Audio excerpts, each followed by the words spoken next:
Hi everyone, it's Skinner. In this video, I'll give you my views on other personal experiences of treatment. On YouTube, there are many stories of treatment experiences for various intractable skin diseases, such as atopic dermatitis, psoriasis, seborrheic dermatitis, and so on. At one time, I had seen such videos and followed them, but it wasn't effective. So let's take a look at what kinds of things are there. The first is when the target is not accurate.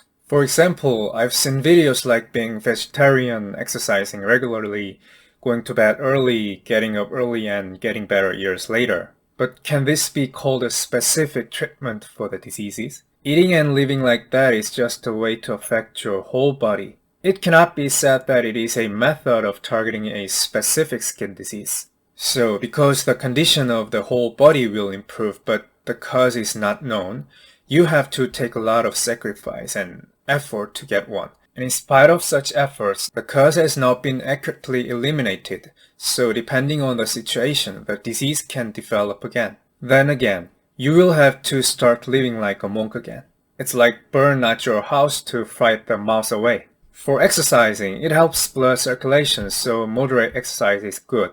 But if you don't know the exact target, whether this is related to carbohydrates and blood, you may exercise excessively or exercise but miss out on protecting the skin barrier, which is the second cause, or managing blood sugar, which is the first cause. In fact, I think the vegetarian diet is the wrong way unless it's personal preference. Protein and fat are also essential ingredients for the body, so just don't be picky and eat balanced meals. However, for carbohydrates, you can eat them, but reduce the amount and especially be careful with simple sugar. However, if the condition is not severe, aspirin and Arkinis can sufficiently keep the blood clean, so you can just eat whatever you want. However, you don't have to do that on purpose. And there seems to be a lot of talk that the vegetarian diet is somewhat effective.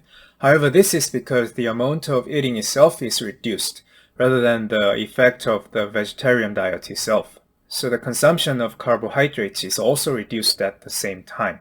I don't think it's because vegetarianism itself has some therapeutic effect. As I said in another video, neither eating nor my lifestyle is so healthy. However, since I know the exact target, there are no problems at all now. The second is when the target is not very relevant. For example, I've watched some videos about having a positive mindset and holding fast to the result without giving up. This is also good. Stress is the source of all diseases, and if you give up, will your illness run away? But could this be the way to cure the diseases? Of course, having such a mindset is good, but it seems far from the core of curing the diseases. The third is when the target only works for some part. For example, there is a video showing that facial seborrheic dermatitis was cured by washing with baking soda.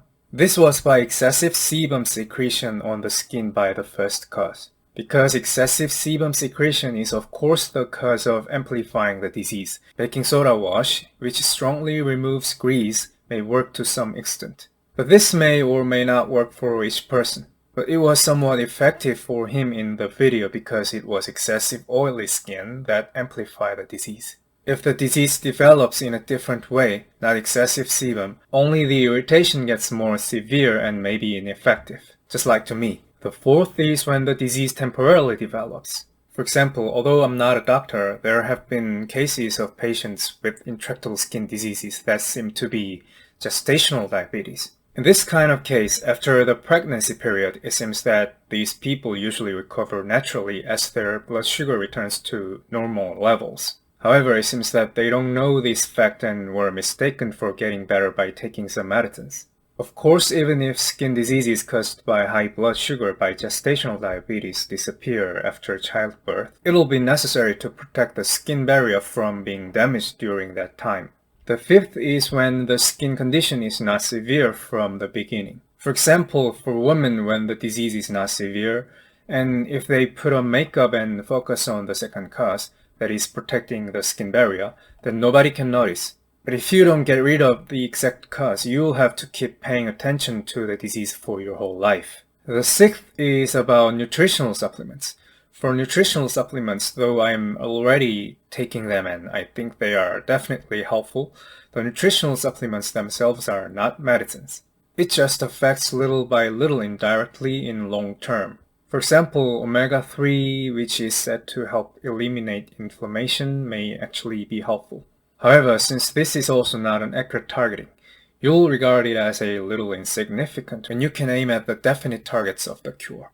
The seventh is about environmental pollution or toxins. Some people say that sick cow syndrome, environmental pollution, environmental hormones, and instant food are the main causes. Of course, there will be some influence from them. But if these pollutions are simply a problem, why did these diseases exist hundreds of years ago when they were clean? And why don't all homeless people get these diseases? Obviously, I think they can play a role in amplifying the diseases as a incidental, indirect effect for the third cause, but I don't think they are the first core causes.